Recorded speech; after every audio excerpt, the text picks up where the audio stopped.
Assalamu alaikum. Hi everyone. Welcome with another training video relevant to mobile crane operator daily inspection checklist.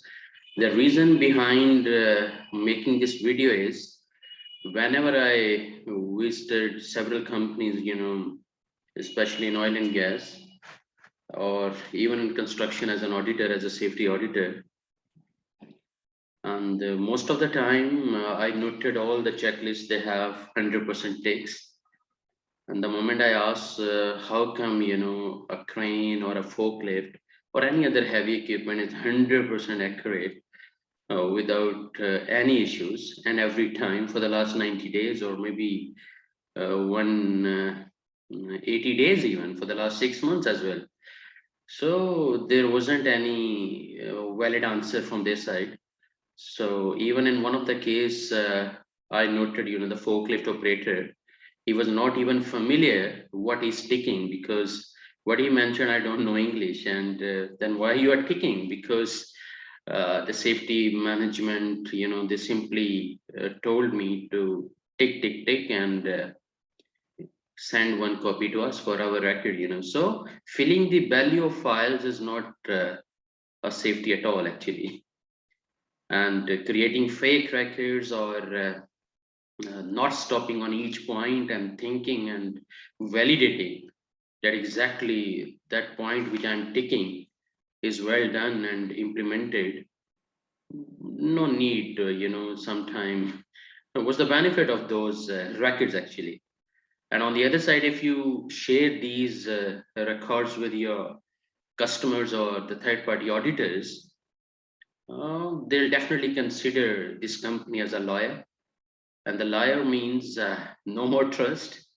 And trust, the problem with the trust, I always mention that trust once broken is broken forever. So that is why I'm going to start this series of inspections, daily inspections, especially for the operators, for their training, and even our safety officials or anyone, whoever is working, especially within Saudi Aramco contracts. And, because the checklist I am benchmarking is in line with Saudi Aramco standards. So let's start with that.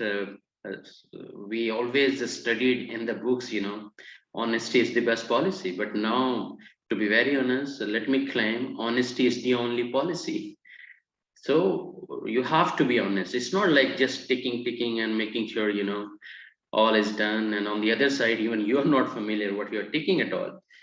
So let's start, guys. Maybe this video will help. And before we move on, appreciate if you will subscribe your training zone channel, Best International Training Zone, or refer to the concerned community, or even your subordinates, your colleagues, or on the other side, your employees, even especially your crane operators.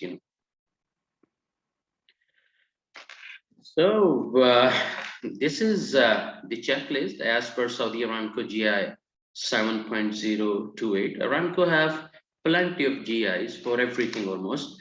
So relevant to that particular GI, how that checklist, what are the key points, divided into 4 different phases, and how are we gonna fill them?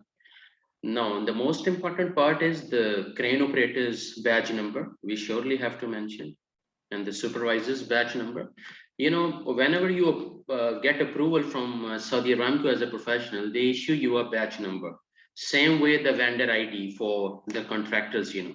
So bear in mind, you have to mention your badge number correctly, and your supervisor's badge number as well, and your organization code. And as I told you, the vendor ID. All the contractors of Aramco, they have a specific code which need to be mentioned here, and your telephone number and location, and of course date, don't forget to mention.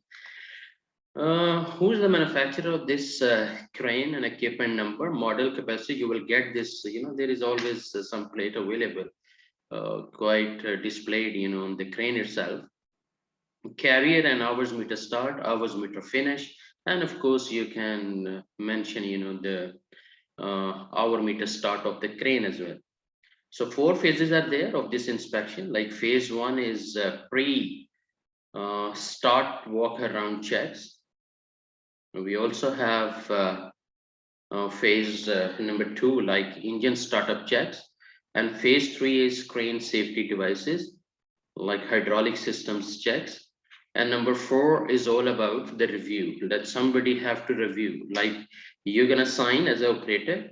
And the number 4 phase is the supervisor have to review. They have to make sure that everything is done, well done, and then you're gonna sign it up. So 4 phases are there of this inspection. So let's start with phase number 1. And for phase number 1, there are 21 items, and each item number, before we take okay, not applicable, make sure you have verified genuinely and you are stopping on each point before you move on. Like inspection sticker, third party inspection sticker, make sure it is there on the crane. You know, all the heavy equipments, especially when you work with Saudi Aramco, all the heavy equipments, lifting gears, plenty of other things have to be verified, validated, inspected by third parties. So make sure that sticker is there. And also the carrier doors, like the panels and the mirrors, they're really working well. If they're okay, just tick okay. If they're not okay, just click not okay. But make sure for the not okay, you have to give some sort of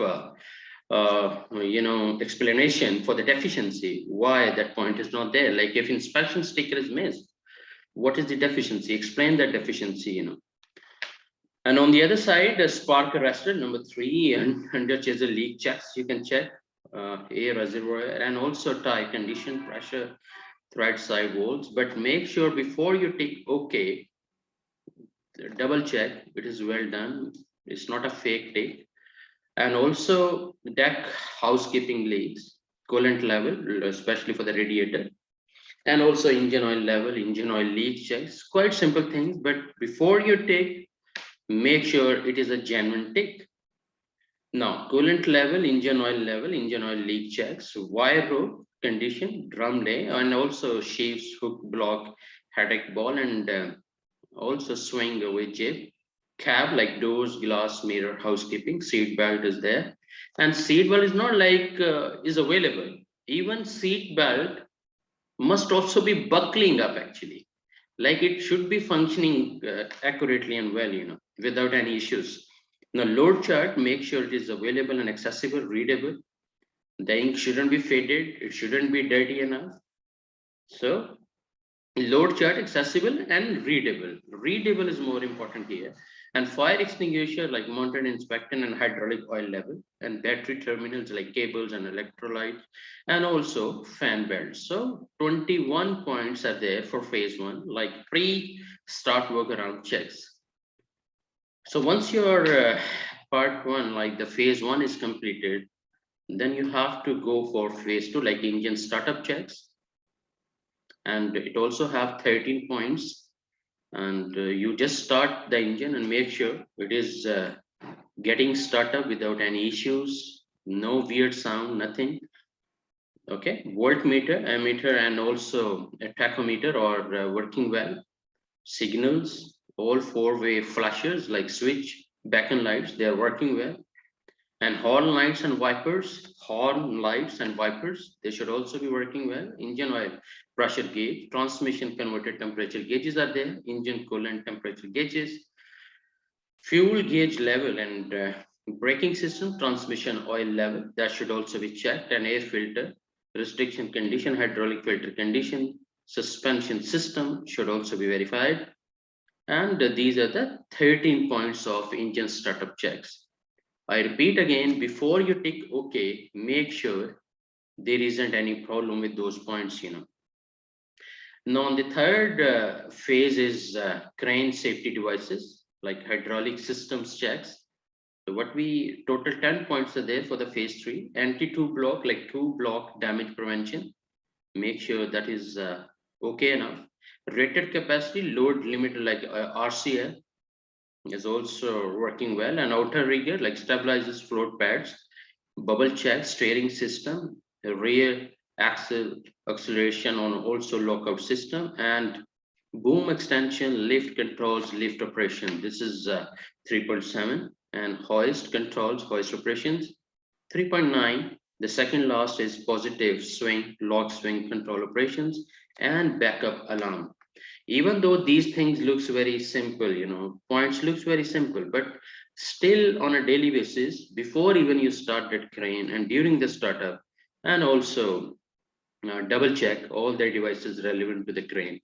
And just bear in mind, once you follow these inspection checklists genuinely, honestly, what's going to happen? The accident ratio will go down, the sudden failure of the crane will go down, and most importantly, you will be competent as a crane operator, not only having a fake ID or the ID without training, God forbid, even you will be genuinely the competent crane operator. And anyone coming from Saudi Aramco or from your top management, especially from the safety department, like if your safety manager is coming and he's asking, Mr. A, do you know, have you done this inspection? Yes, I have done.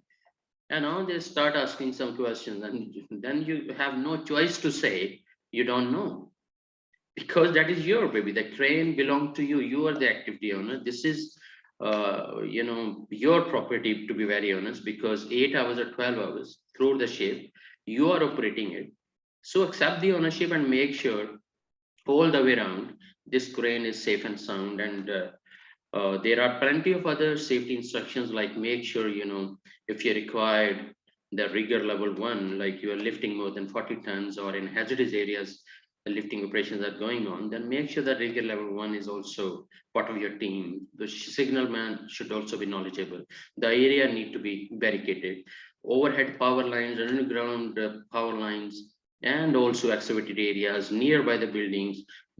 Plenty of safety instructions you need to follow, but this particular inspection checklist, that is your core responsibility, and make sure you do it genuinely. And I hope this video will be helping you up to understand what Saudi Aramco is expecting you to do as a crane operator on a daily basis before even you operate or start your crane. Thank you very much. I hope it will help you up.